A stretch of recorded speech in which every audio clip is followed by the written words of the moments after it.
সেজুতির বাসা ফিরেছে 10 মিনিটের মতো। এ কম সময়ে 100-র বেশি ঝাটকা খেল সে।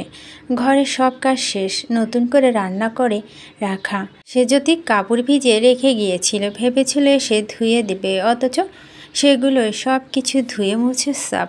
সেজুতি তখন অবাক কণ্ঠে প্রশ্ন ছুড়ল, এসব কে করলো বাবা? আমি টিভি দেখতে দেখতে জবাব দিল শেফালি। সেজুতি কপাল কুঁচকে বলো, শেফালি? শেফালিটা আবার কে? আমি আফা। আওয়াজ শুনে ঘাড় ঘোরালো সেজুতি। 24-25 বয়সী একটি মেয়ে, পরনে সুতি, পুরানো শাড়ি, মুখে পান, পায়ের কাছে রাখা এক বালতি ময়লা পানি আর ন্যাকড়া। সেই মাত্র আমিরের ঘরে বারান্দা মুছে এলো।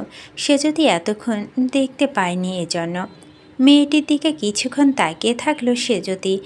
আপনি কে? মেয়েটি উত্তরে, এই তো শেফালি। হ্যাঁ বুঝেছি, কিন্তু আপনি কে? মেয়েটি বিরক্ত হলো যেন। কি খন আফা? কইলাম তো আমি শেফালি। সেজুতিও পাল্টা বিরক্ত। উফ, আচ্ছা বুঝেছি। এখানে কেন এসেছেন? শেফালি উদ্বিগ্নহীন জবাব, কাম করতে আইছি। আর লিগা আইতে যামো। কিন্তু আমি তো আপনাকে কাজে রাখিনি, আপনাকে কখনো দেখেছি বলে মনে পড়ছে না। শেফালি পান খাইয়া দাঁত বের করে হাসল। রাহেন নাই তো কি আইছে? না রাখলে কি কাম করা যায় না? এখন থেকে আপনাকে সব কাম আমি কইরা দেবো। আপনারে আর কষ্ট কইরা ঘরে বাইরে সামলানো লাগবে না। তয় মাসে মাসে কিন্তু আমারে 1,500 টাকা দেওয়ান লাগবো। একদম আপা। সে যদি হতবুদ্ধিভাবে শেফালির সব কথা শুনল, মাথায় এখনও কিছুই ঢুকছে না। বলো, কিন্তু আপনি কি করে আমাদের বাড়ি খোঁজ পেলেন? শেফালি এবারও হাসল। কি যে কনাফা, আমরা হইলাম গরিব মানুষ, সারাদিন কাম খুঁজতে থাকি। ও একভাবে পাইছি আপনাগো বাসা। তারপর খালুজানের কাছে আইসা জিগাইতে হয়, কইল সত্যি আপনাগো কামের লোক দরকার একজন। সে যদি দ্বিধা পড়ল। এমন অচেনা একজন মানুষকে কাজে রাখা ঠিক হবে? তাও এমন হুটহাট? বাবা যা অবস্থা, যদি খারাপ হয়। সিদ্ধান্তহীনতায় ভুগে বলল, কিন্তু আমি এতক্ষণ টিভিতে ডুবে থাকলেও সব কথা শুনেছেন। সে যদি কিন্তু শুনতেই কপট ধমক বললেন, এত কি ভাবিস তুই? কোনো কিন্তু নয়, ওকে কাজে রাখবি তুই। সারাদিন এত খাটুনি খাটিস, এগুলো আমি দেখতে পারছি না, তাই আজ থেকে ওই তোর সব কাজ এগিয়ে দিয়ে যাবে।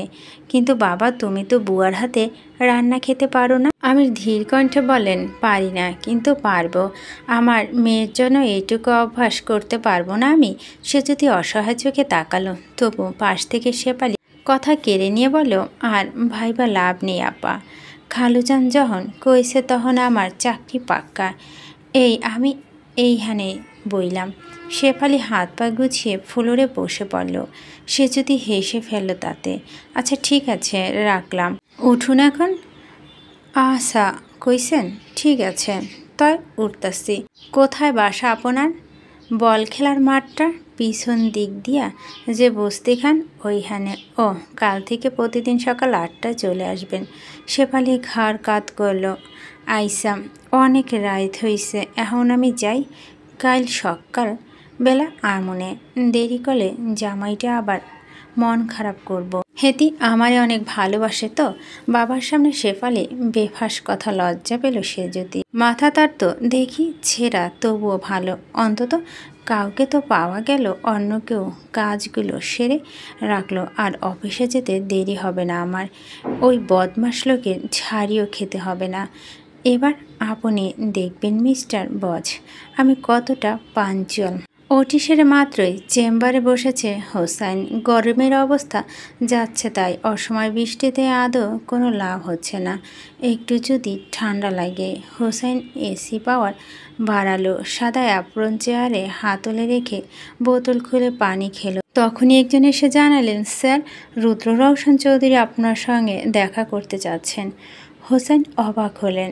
রুদ্র এই সময় তার চেম্বারে ঠিক কী কারণে আসবে বুঝে উঠলেন না। সেদিনের পর লোকটাকে আর দেখেওনি। খাবার দিতে আসা লোকটিকে বলল, পাঠিয়ে দাও। 2 মিনিটের মাথায় রুদ্র নক করলো দরজা। দরজা খোলা ছিল। রুদ্র শুধু টোকা দিয়ে হোসেনের মনোযোগ নিল। রুদ্রকে দেখতেই হোসেন বিরাট হাসি ঝোলালো মুখে। লোকটা ভীষণ হাসি খুশি হিসেবে পরিচিত। মিস্টার চৌধুরী যে, আসুন আসুন, প্লিজ বসুন। রুদ্র বসলো। Thank you. কী খাবেন বলুন? চা, কফি নাকি ঠান্ডা? নাথিং। রুদ্র সোজাসুজি মূল বিষয় তুলল। আমি এখানে আপনার থেকে কিছু জানতে এসেছি, বলতে পারেন ইনফরমেশন চাইতে এসেছি। হোসেন বুঝলেন না। আমার কাছে ইনফরমেশন? কী ব্যাপারে? রুদ্র অকপট জবাব, সেজতির ব্যাপারে। হোসেন যেন হোঁচট খেলেন। সেজতির ব্যাপারে? হোসেন নড়ে চড়ে বসল। শান্ত অথচ কঠিন স্বরে বলেন, সরি, এভাবে আর সেজতি অপরিচিত কাউকে ওর ব্যাপারে তথ্য দিতে পারবো না। রুদ্র ভুরু বাঁকালো। অপরিচিত? আমি যে সেজতির অপরিচিত সেটা আপনাকে কে বলল? আপনি হয়তো জানেন না আমি ওর কে। হোসেনের হাসি পেল। সেজতির ব্যাপারে এমন কোনো কথা আছে নাকি সে জানে না? ভুরু উঁচিয়ে বলল, তাই? তা কে আপনি?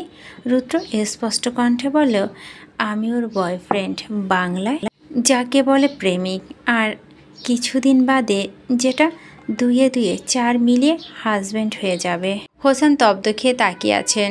পুরো ঠোঁট দুটো নিজ শক্তিতে আলাদা করে আছে। অনেকক্ষণ হলো। সেজুতিকে সে ছোটবেলা থেকে চেনে। দুরন্ত ছিল পড়াশোনাও।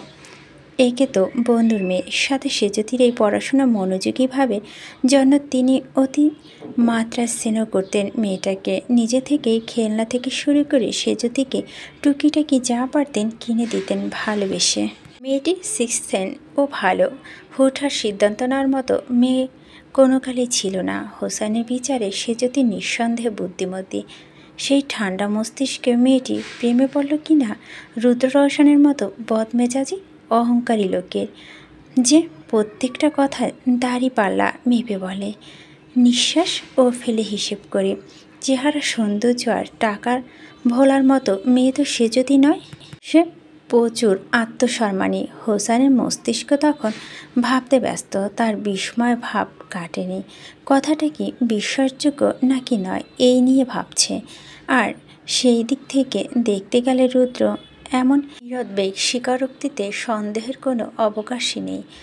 মুখটা বন্ধ করুন ডাক্তার হোসেন। এত অবাক হওয়ার কিছু নেই। রুদ্র শান্ত স্বরে হোসেনের সম্মতি ফিরে পাওয়ার মতো নড়ে ওঠেন। সন্দেহীন কণ্ঠে বলেন, আপনি সেজতির বয়ফ্রেন্ড? মানে এটা কি করে সম্ভব? রুদ্র ভুরু কুঁচকাল। এখানে অসম্ভবের ঠিক কি দেখলেন? হোসেন ইতিহস্ত করে বলেন, না মানে আমি যতদূর সেজতিকে চিনি ও এসব প্রেম টেমে আগ্রহ দেখায়নি কখনো। বই, বাবা, দায়িত্ব এসব নিয়ে ব্যস্ত ছিল সব সময়। ও আবার এগুলোতে কবে থেকে? মানে আমি তো কিছুই জানতে পারলাম না। রুদ্র বিস্ময়ে ভান করে বলল, কি অদ্ভুত, প্রেম করলে কি আপনাকে জানিয়ে করবে? হোসেন লজ্জা পেলেন রুদ্রের সোজা সাপটা কথায়। রুদ্র ধৈর্যহীন কণ্ঠে বললেন, ডক্টর হোসেন এসব কথা ছাড়ুন। আমি যে কাজে এসেছি আগে সেটা সারি বরং। জি নিশ্চয়। রুদ্র ছোট একটা শ্বাস ফেলে টেবিলের ওপর 2 হাত রাখলো। একটা ভাঁজে আরেকটা আঙ্গুল প্রশ্ন ছুড়ল, আচ্ছা ডক্টর হোসেন, সেই দিন সে যদি আমাকে ব্লাড ডোনেট করেছিল সেই দিন উনি ঠিক কী কাজে হসপিটালে এসেছিলেন? হোসেন পাল্লাটা কপালে কুঁচকে বললেন, কেন আবার? আমি মানে ওর বাবার অপারেশনের জন্য। কিন্তু আপনি যদি ওর কাছে কেউ হন তাহলে এসব তো আপনার জানার কথা। আমাকে কেন জিজ্ঞেস করছেন মিস্টার চৌধুরী? রুদ্র মেজা ছাড়ালো। পর মুহূর্তে নিজেকে সামলালো। রাগ দেখালে চলবে না, কিছু জানা যাবে না, ঠান্ডা রাখতে হবে নিজেকে। মৃদু হাসার চেষ্টা করে বলল, করছি, তার কারণ আছে অবশ্যই। আমাদের সম্পর্ক তো মাত্র কয়েকদিনের। এত তাড়াতাড়ি কি দুজনের কাছে সব কিছু শেয়ার করা যায় বলুন? তাছাড়া সে যদি তো আপনি ছোট থেকেই চেনেন। নিজের দুর্বলতার কথা কেউ কাউকে বুঝতে দেয় না। আপনি ওর বাবার পর আরেকজনের কাছের মানুষ। তাই আমি এসেছি আপনার থেকে জানতে। বুঝলেন এবার? হোসেন মাথা নাড়লেন। সত্যি বিষয়টা পরিষ্কার হলো। এতক্ষণ তাহলে মিছিমিছি সন্দেহ করছিলেন। হোসেন অল্প সময় বিস্তার হিসেব কষলেন। সেজুতি রুদ্রকে দুবার যেছে প্রাণে বাঁচিয়েছেন। শেষবার সেজুতিদের বাসায় রুদ্রকে দেখেছেন। আমিরের থেকে শুনলেন রুদ্রের অফিসে সেজুতি ভালো পোস্টে চাকরি পাওয়ার কথা। দুয়ে দুয়ে চার মেলাতে হোসেন। দুজনের মধ্যে তাহলে মাখো মাখো সম্পর্ক। সেজন্যই সেজুতি ইজিলি চাকরি পেল। রুদ্র দিয়েছে। না হলে গ্রাজুয়েশন ছাড়া একটা মেয়ে কী করে মাল্টিন্যাশনাল কোম্পানিতে চাকরির সুযোগ পায়, তাও মালিকের ব্যক্তিগত সহকারী হিসেবে? এটা তো চোখ বন্ধ করে যে কেউ বলতে পারবে। সে শুধু বুঝতে পারেনি আসলে এরকম তো পেঁচিয়ে ভাবেনি বিষয়টা। হোসেন চিন্তার ব্যাঘাত ঘটালো রুদ্র। পরবর্তী প্রশ্ন ছুড়ল সে। ওনার বাবা অপারেশনের ডেট কবে ছিল? হোসেন একটু ভেবে উত্তর দিল, গত মাসের 26 তারিখে মেবি, কারণ আমি এখানে 27 তারিখ সকালে এসেছিলাম। রুদ্র মনে মনে ভাবল, আর উনি আমার হোটেলে এসেছিলেন 25 তারিখ রাতে। তৃতীয় প্রশ্ন করল রুদ্র। আচ্ছা, ওনার বাবার ঠিক কী হয়েছিল? হোসেন দীর্ঘশ্বাস ফেলে জবাব দিল, মেজর অ্যাটাক। বাঁচার চান্স খুব কম ছিল। আর এ ধরনের অ্যাটাক পেশেন্টের শরীরে যে কোনো অংশ প্যারালাইজড হয়ে যেতে পারে। যেমন আমিরের ডান পা অবশ হয়, আর লাস্ট মোমেন্টে সেটা কেটে আলাদা করতে হয়, না হলে পুরো বডি ধরে যাওয়ার চান্স ছিল। সিম তো ওনার অপারেশনের জন্য নিশ্চয় অনেক টাকা প্রয়োজন পড়েছে। তা তো লেগেছে 1-2 লাখ হলে হয়তো কথা ছিল। পুরো 6 লাখ টাকা জোগাড় করতে হয়েছে মেয়েটাকে। কিভাবে কি করেছেন জানতে পারিনি। আমারও এমন দুর্ভাগ্য। প্রিয় বন্ধুর বিপদে দেশে বাইরে ছিলাম আমি। না হলে হয়তো কিছু সাহায্য লাগতাম, কিন্তু তার হলো কই? মেয়েটাকে অহেতুকে ওর কাছ থেকে ঋণ করে বাবার চিকিৎসা করাতে হলো। আর সেই ঋণ চোখাতে তো গাদা খাটনি খাটছে ওইটুকু মেয়ে। বয়স বা কত বলুন? মুখ দেখলে মায়া হয় ভীষণ। কোনো কিছু দরকার বলে আমাকে বলে না। এত সংকোচ মেয়েটার। কারো কাছ থেকে হাত পেতে কিছু নিত রাজ্যের অস্বস্তি। আমিরও কি এমন ছিল? পুরো বাবার কার্বন কপি মেয়েটা। হোসেন থামলেন। রুদ্র চুপচাপ শুনলেন। ভাবুক তার দৃষ্টি। সব উত্তর সে পেয়েছে। এতদিন শুধু আন্দাজের ভিত্তিতে এগিয়েছে, আজ যেন কাচের মতন স্বচ্ছ হলো। হোসেন নরম কণ্ঠে বলেন, আমার আপনার কাছে একটা অনুরোধ থাকবে মিস্টার চৌধুরী। রুদ্র তাকালেন। হোসেন টেবিলে রাখা রুদ্রের হাত মুঠোতে নিলেন। বলল, মা মরা মেয়ে, বাবাকে যতটুকু কাছে পেয়েছে, ভীষণ সংগ্রামী জীবন ওর। ভালো রাখবেন ওকে। রুদ্র উত্তর দিল না অনেকক্ষণ। সময় নিয়ে ছোট্ট করে বলল, ওকে। হোসেন নিশ্চিন্তে হাসলেন। রুদ্র বলল, আরেকটা কথা, আমার এখানে আসার ব্যাপারটা সেজুতির কান অবধি যেন না পৌঁছায়, সে দায়িত্ব আপনার। আর আমাদের সম্পর্কের ব্যাপারটা ওর বাবাকে জানানো দরকার নেই। সময় হলে আমি জানাবো। কথাটা যদি রাখতেন উপকৃত হতাম ডক্টর। হোসেন আশ্বস্ত করে বলেন, নিশ্চয়। থ্যাঙ্কস। রুদ্র বেরিয়ে গেল। হোসেন নিমেষ তাকিয়ে রইল, ডুব দিল গভীর ভাবনায়। ব্যস্ত রাস্তায় ড্রাইভ করছে রুদ্র। ঠোঁট যুগল বিজয়ের হাসি ঝুলানো। যা বোঝার ছিল বুঝল অবশেষে। হোক তাতে কারি মিথ্যা বলার প্রয়োজন। অজানাতার কিছুই রইল না। আপনার আর আমার মাঝে আর কোনো পর্দা নেই। সে যদি আপনাকে পুরোটাই আমি চিনে ফেললাম। এবার আমাকে আপনার চেনা উচিত। দ্রুত সিগারেট ধরালো। গাড়ির কাছ নামে ধোয়া ছাড়লো বাইরে। তখনই রাস্তার ওপাশে চোখ যায় চেনা সে মুখ দেখতে। রুদ্র গাড়ির গতি কমে, সিগারেট এক্সট্রাতে ফেলে ইউটার্ন দিয়ে এগো সেই দিকে। একটা চকলেট কালারের 3 পিস পরেছে সে যদি, কাঁধে ব্যাগ, মাথায় জর্জেটের ওড়না দিয়ে ঘোমটা টানা, সামনে চুলগুলো অল্প বাতাসে দুলছে। পাশে রাস্তাতে দাঁড়িয়ে আছে আমির। দুজনে উৎসুক চোখে কিছু খুঁজছে, অপেক্ষা করছে। সে যদি বিরক্ত নিয়ে বলল, আজ বোধ হয় সব কয়টা সিএনজিওয়ালা নাক ডেকে ঘুমাচ্ছে বাবা। এভাবে রোদের মধ্যে কতক্ষণ দাঁড়ানো যায় বলো তো? তোমারও তো কষ্ট হচ্ছে। আমিরও একই রকম বিরক্ত। তা মেয়েকে শান্ত করতে বললেন, আর একটু দেখি, একটা না একটা তো পাবই।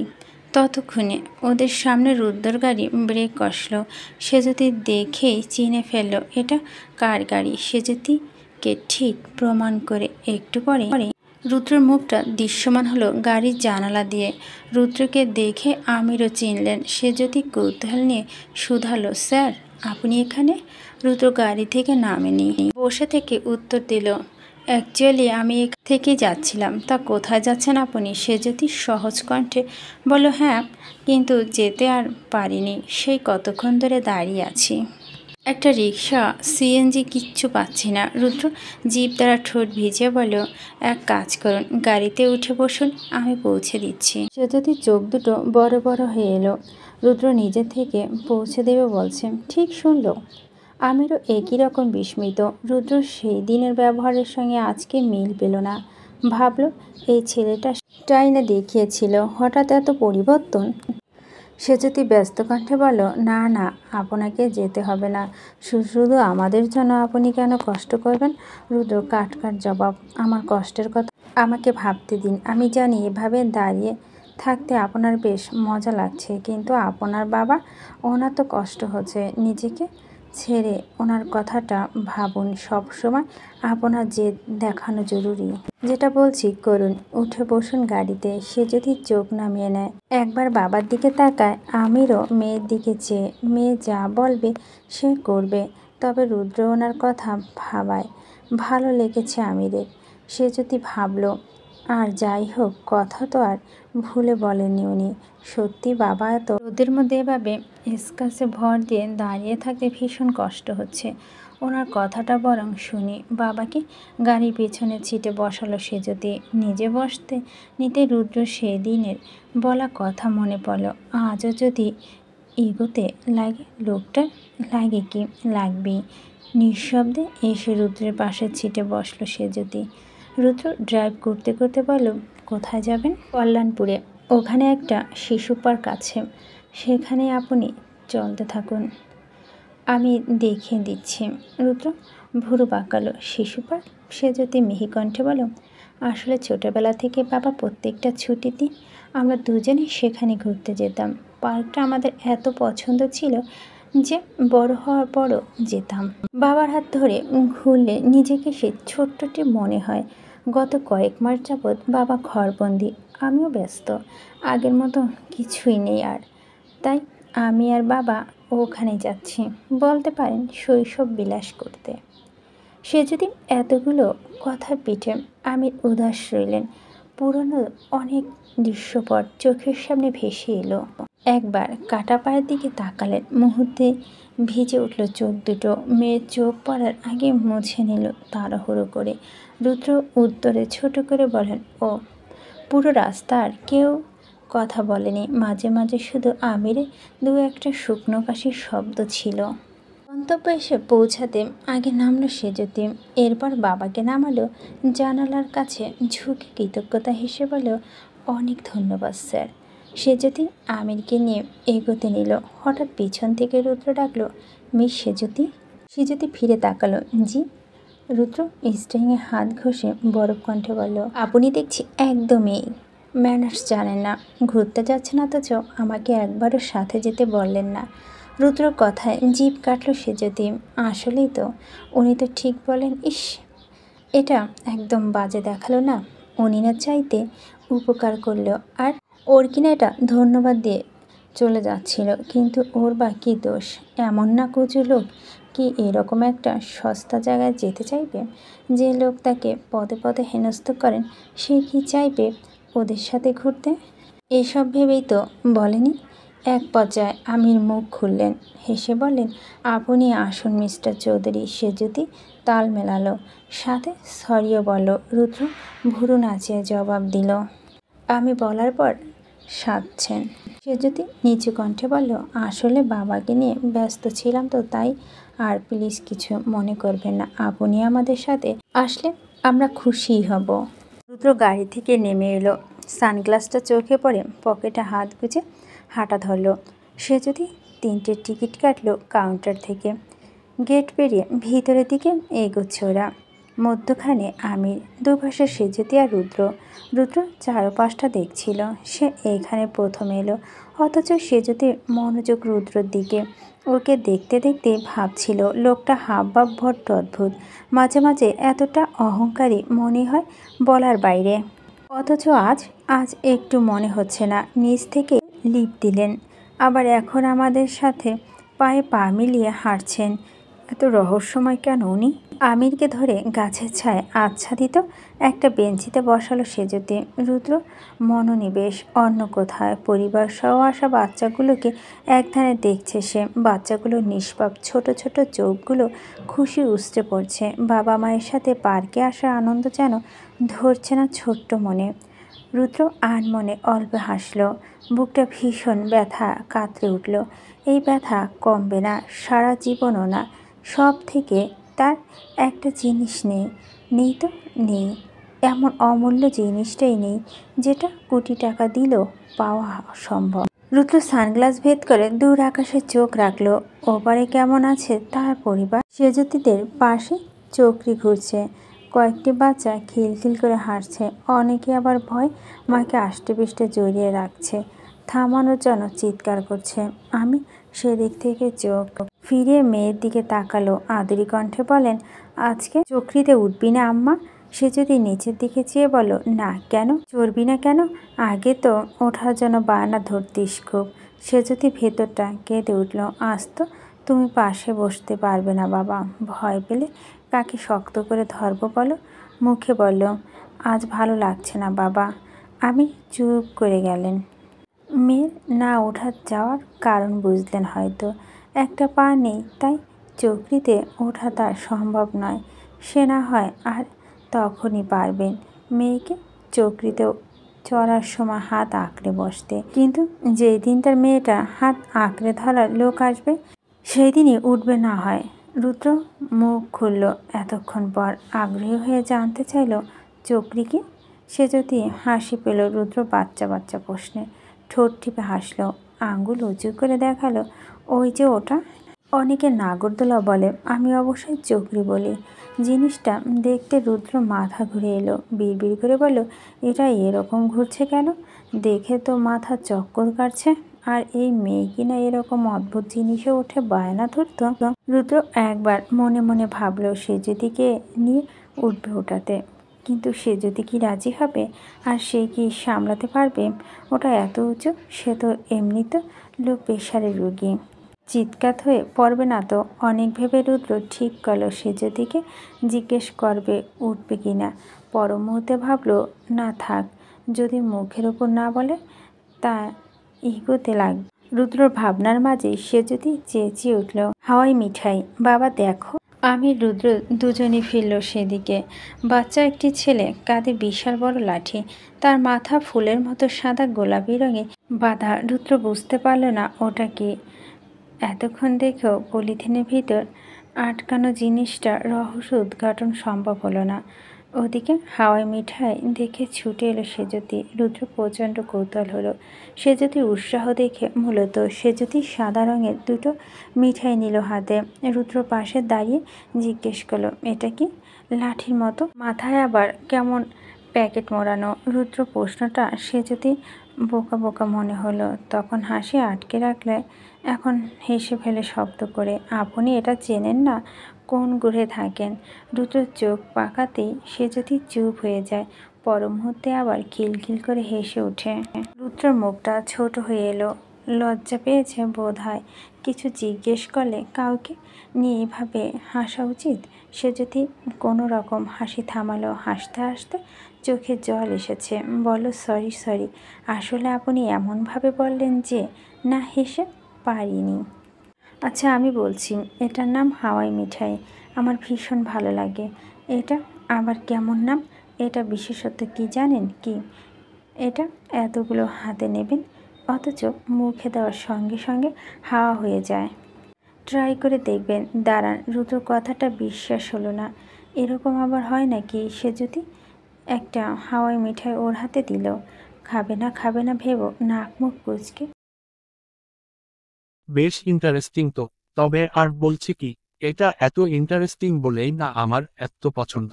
আচ্ছা কত হলো তোমার? ছেলেটির দিকে তাকিয়ে রুদ্র পাশ থেকে বলল, আমি দিচ্ছি। কত এসছে? ছেলেটি বলল, 3টা নিয়া মোট 30 টাকা। রুদ্র চোখ পিটপিট করল, মানিব্যাগ চেক করে দেখল আস্ত টাকার নোট। সেজুতি হেসে বলল, থাক, আপনার আর দিয়ে কাজ নেই। আপনার পকেট 30 টাকা নেই আমি জানি। অবশ্য থাকার ও কথা না। আপনার মতো লোককে আর পকেট খুচরো নিয়ে ঘরে। রুদ্র কপট রাগ দেখিয়ে বলল, বেশি কথা বলেন আপনি। সেটা আমিও জানি। নতুন কিছু নয়। সরুন, আমি দিয়ে দিচ্ছি। রুদ্র তীব্র আপত্তি জানালো, আপনার টাকায় আমি কেন খেতে যাব? আমি দেব। মানিব্যাগ থেকে 500 টাকার নোট বের করে এগিয়ে দিল রুদ্র। ছেলেটা মাথা দুলিয়ে জানালো, ভাঙতি নেই। রুদ্র বলল, পুরোটাই রেখে দাও। ছেলেটির মুখ চকচক করে উঠল। অন্যদিকে সেজুতি বিমূঢ় হয়ে চেয়ে আছে। কটমট করছে চল। আচ্ছা শয়তান লোক তো, আমার টাকায় কিনবো বলে 30 টাকার জায়গায় 500 টাকা দিয়ে দিল। আর আমি কিনা এই একটু আগে ভাবলাম লোকটা ভালো হয়ে গিয়েছে। অসম্ভব। এই লোক জন্মেও শুধরাবে না। উকু, আন্ডারস্কোর আন্ডারস্কোর আন্ডারস্কোর আন্ডারস্কোর। ঘোরাঘুরি শেষ হলো সন্ধেবেলা। রুদ্র এই সময়টায় অনেক কিছু দেখেছে। সেজুতিকে প্রশ্ন করতে করতে নেতিয়ে ফেলেছে প্রায়। এটা কি? ওটা কি? এটা এরকম মেন, ওরকম কেন? আর সেজুতিও খুশি মনে আগ্রহ নিয়ে উত্তর দিয়েছে। একটুও বিরক্ত হয়নি। সেজুতিদের বাসায় পৌঁছে দিয়ে মাত্রই ফিরল রুদ্র। সেজুতি আমির দুজনেই বাসায় ঢোকার জন্য বলেছিল কিন্তু সে শোনেনি। ক্লান্তি তার চুলের ডগায়। আজকাল অজানা কারণে ঘুম হচ্ছে না। আগের রাতে মেয়ে নিয়ে মেতে থাকত। এখন একা বিছানায় হাত পা ছড়িয়ে ঘুমলেও ঘুম আসে না। মাথার মধ্যে সেজুতি করে। ওর হাসি, কান্নামাখা মুখ, রাগে ফুলে ওঠা নাকের ডগা সব কেমন চক্রাকারে চোখের সামনে ঘোরে। রুদ্র তখন চোখ খিচে বালিশ চেপে ধরে মুখের ওপর। তাই এখন তার প্রচুর ঘুম পাচ্ছে। রুমে এসেই বিছানার ওপর শতান হয়ে শুয়ে পড়ল রুদ্র। চেহারাটা তসতসে স্ট্রবেরি হয়ে আছে। রোদের মধ্যে এত কিভাবে করে মানুষ? অভ্র তখন রুমে ঢুকল। রুদ্রকে ক্লান্ত পায়ে ফিরতে দেখেই পেছনে পেছনে এসেছে। এসেই দেখল রুদ্র বিছানায় দুহাত মেলে চিৎপটাং। উদ্বিগ্ন হয়ে বলল, ভাই কি হয়েছে? শরীর খারাপ, একটু ক্লান্ত লাগছে। ভাই রেহান তো সেই কবে ফিরেছে। তুমি ওকে নিয়ে যাচ্ছ না কেন? নিজে নিজে ড্রাইভ করছো। একটা কিছু হলে। হলে মানে কি? একবার তো হতেই যাচ্ছিল। ভাগ্যিস সেবার বেঁচে গেলে। তোমার তো ড্রাইভ করার অভ্যেস নেই।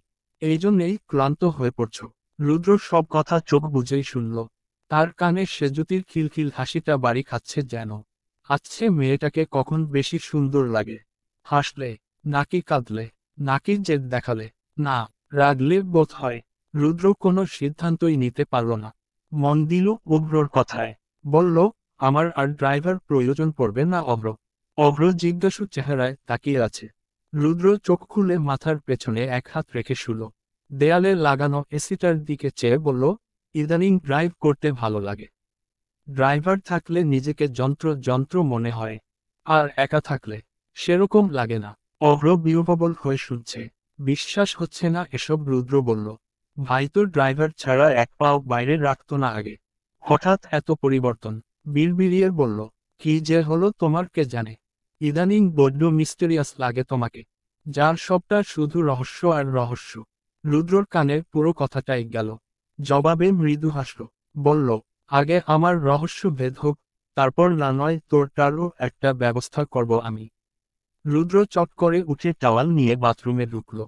অভ্র বন্ধ দরজার দিকে চেয়ে থাকল। অবশ্যই বোকা বোকা চাউনিতে। ঘড়ির কাঁটায় যখন 10টা, রুদ্র অফিসে ঢুকল তখন 1 সেকেন্ড ও দেরি হয় না এতে। এসেছিল তিক্ত মেজাজে। মধ্য রাস্তায় কতগুলো হিজড়ার খপ্পরে পড়েছিল আজ। রেহান সাথে ছিল। এমনিতে একা হলেও অফিস আসার সময় ড্রাইভার নিয়ে আসতে বলে না রুদ্র। হিজড়াগুলো টাকা চাইতে এসেছে ভালো কথা, রুদ্র এক কথায় দিয়েছে। ওদের চাহিদার থেকেও বেশি দিয়েছে। কিন্তু ওরা যাওয়ার সময় রুদ্রর চেহারা নিয়ে এমন প্রশংসা করল, রুদ্র রীতিমতো রেহানের সামনে অপ্রস্তুত হয়ে পড়ল।